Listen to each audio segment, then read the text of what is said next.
Desde hace unos años existe una enfermedad transmisible y hasta el momento mortal, cuya existencia nos obliga a informarnos correctamente para poder modificar las conductas que nos pueden poner en riesgo de contagio.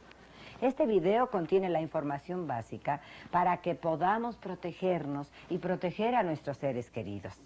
Quienes trabajamos en este proyecto que forma parte de los programas de CONASIDA, queremos que sepan que en estos tiempos del SIDA es posible seguir viviendo plenamente. El SIDA es una enfermedad prevenible y por ello lo más importante es saber cómo debemos cuidarnos y cuidar a nuestros seres queridos. El SIDA o síndrome de inmunodeficiencia adquirida es una enfermedad causada por un virus llamado virus de la inmunodeficiencia humana, o VIH, que como su nombre indica, solo afecta a los seres humanos. Cuando este virus entra al organismo, se aloja en los linfocitos, que son las células responsables de nuestro sistema de defensa, y ahí permanecen en un estado silencioso pero multiplicándose, y paulatinamente destruyendo las defensas del organismo. Después de un tiempo, por lo general varios años, el padecimiento se hace clínicamente aparente y queda nuestro organismo indefenso ante diversas enfermedades que llamamos oportunistas, porque solo aparecen en estados de inmunidad deficiente. Son varias las teorías sobre el origen del VIH. Sin embargo, la más acertada es la que plantea que proviene del mono verde del África. Se cree que pasó al hombre hace más de 100 años y se adaptó a él hasta poder afectarlo. La velocidad con que se expandió la enfermedad se debe, entre otras cosas, al adelanto de los medios de transporte, que facilitan la posibilidad de estar en lugares lejanos en pocas horas. Antes que mencionemos cuáles son las vías de transmisión y las medidas de prevención, quiero decirles que un virus es uno de los agentes infecciosos más pequeños que se conocen. La única forma que puede sobrevivir es alojándose dentro de una célula viva, donde sí se puede multiplicar. Fuera de una célula vive muy pocas horas. No tiene sistema de locomoción, lo que significa que no puede trasladarse por sí solo de un organismo a otro. Por estas características, el VIH no se puede transmitir fácilmente, ya que para que pueda pasar de una persona infectada a una persona sana, se requieren condiciones especiales. Si bien el virus de la inmunodeficiencia humana se encuentra en varios líquidos corporales, no en todos se hallan condiciones adecuadas para contagiar. Los únicos líquidos del cuerpo que pueden transmitir el virus son la sangre, el líquido preeyaculatorio, el semen, los fluidos vaginales y la leche materna. Por lo tanto, las vías de contagio son 3: sanguínea, perinatal y sexual. Para que ocurra la transmisión sanguínea, es necesario estar en contacto con sangre contaminada o con sus derivados. Por ejemplo, durante una transfusión, al utilizar agujas, jeringas u objetos punzocortantes que hayan estado en contacto con sangre contaminada, o en el caso de trasplantes de órganos que pudieran tener el VIH. En 1986 se aprobó una norma que obliga a efectuar pruebas de control a toda la sangre que se utilice para realizar transfusiones. Nosotros podemos identificar que se ha realizado este control si el paquete sanguíneo tiene una calcomanía verde fosforescente.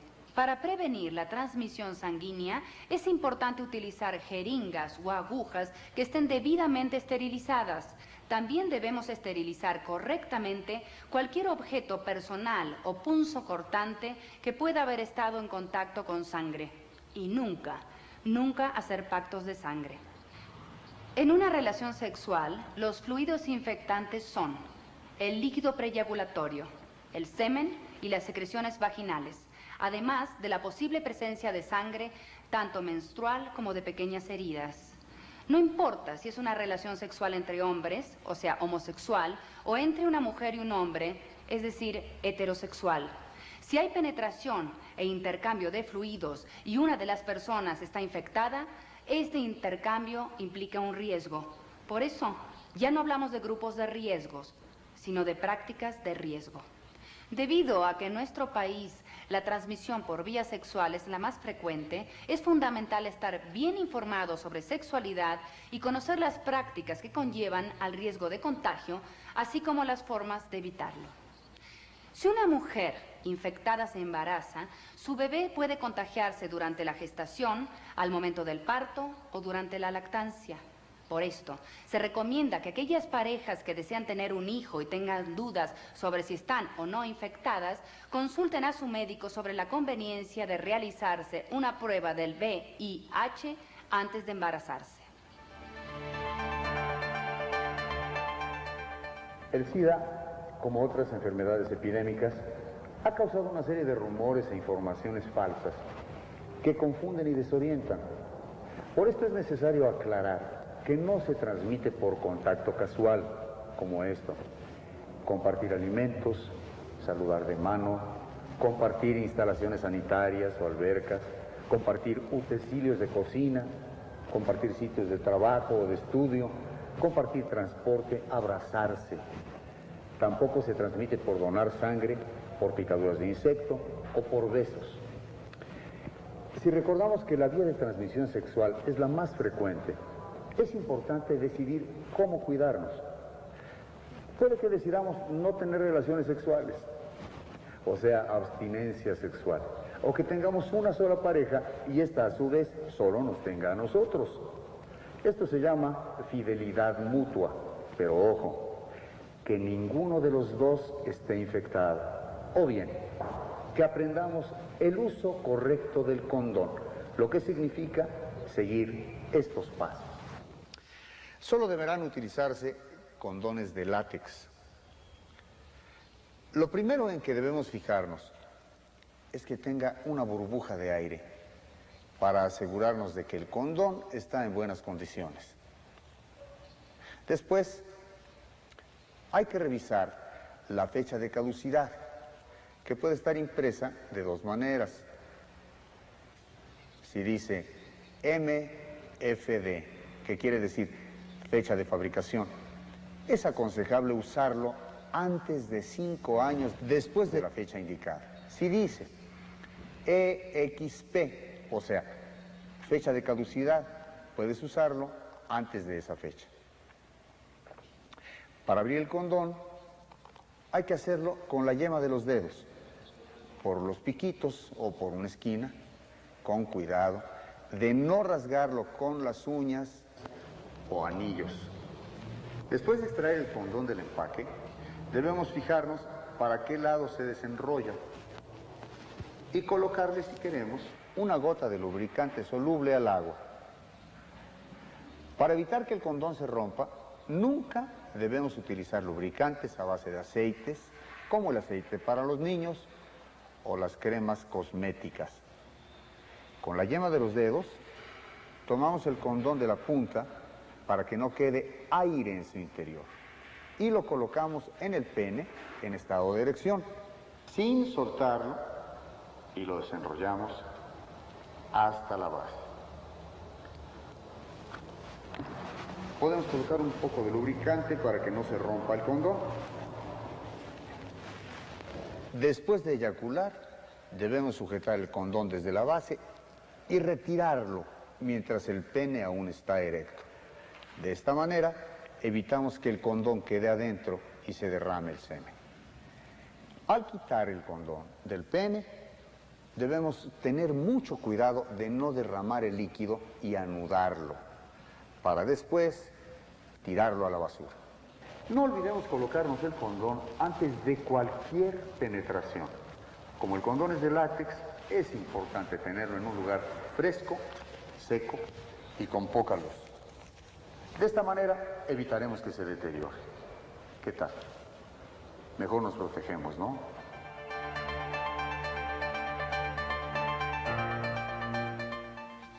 Córtale, córtale. Gracias.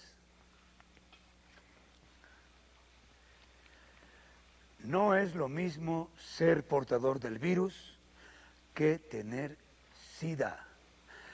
Ser portador del virus quiere decir que el virus ha entrado a nuestro organismo, pero no tenemos ninguna evidencia de enfermedad. y pues nos sentimos sanos. Incluso en un periodo de ventana que va de 6 a 8 semanas, no hay prueba de laboratorio que pueda detectar la infección. A este periodo se le conoce como periodo de ventana. Sin embargo, a pocas horas de infectarnos, ya podemos contagiar a otros. Si después del periodo de ventana nos realizamos una prueba de sangre, esta mostrará la presencia de anticuerpos contra el VIH, lo que significa que hemos estado expuestos al virus y se encuentra ya en nuestro organismo. Para evitar cualquier error, es importante que la prueba de laboratorio se repita y además hacernos una prueba confirmatoria llamada Western Blot. Si el resultado también es positivo, entonces somos portadores asintomáticos o cero positivos. La pregunta es si lo hacemos de noche o de día. ¿O qué de día? ¿Positivo o afirmativo? Afirmativo. Afirmativo, sale. Gracias. Gracias. En esta etapa, el virus se encuentra dentro de las células, pero no existen manifestaciones y pues se goza de una aparente buena salud. Con estas condiciones de cero positivo asintomático o portador del virus, podemos vivir muchos años. Depende en gran medida de nuestros hábitos, cuidados y ritmo de vida. Pasado el tiempo, es posible que bajen las defensas del organismo y se presenten algunas manifestaciones como pérdida de peso, una pérdida de peso del 10 al 15% del peso total, fiebres, diarreas y debilidad, y todo sin causa aparente. Esto se llama síndrome de desgaste o desgaste físico.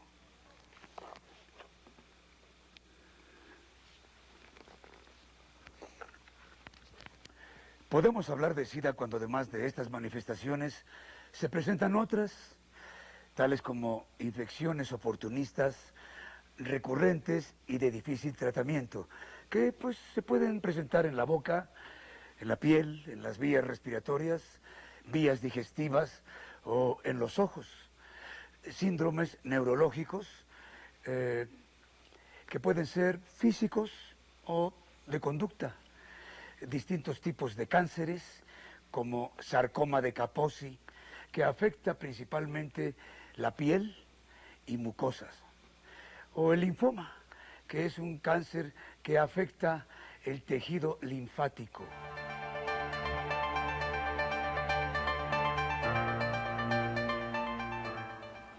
Con esta información pretendemos dejar en claro la magnitud real del problema y destacar la importancia del compromiso comunitario, puesto que así como es responsabilidad de las autoridades sanitarias el control sanguíneo, es responsabilidad de nosotros nuestra sexualidad y nos corresponde a todos evitar el contagio.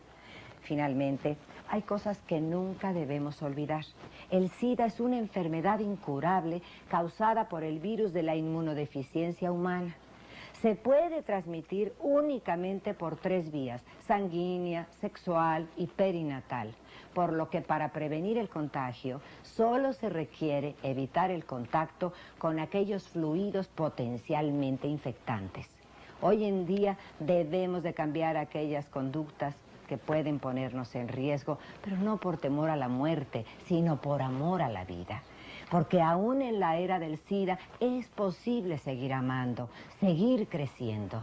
En síntesis, es posible seguir viviendo. La magnitud de la pandemia hace muy probable que en un futuro cercano todos nos veamos personalmente afectados por ella. Nosotros mismos, algún familiar, un compañero de trabajo o amigo puede tener SIDA o encontrarse infectado por el VIH.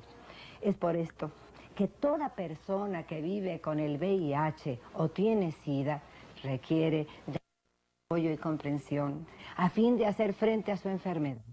De todos nosotros depende que esto sea una realidad y no solo palabras.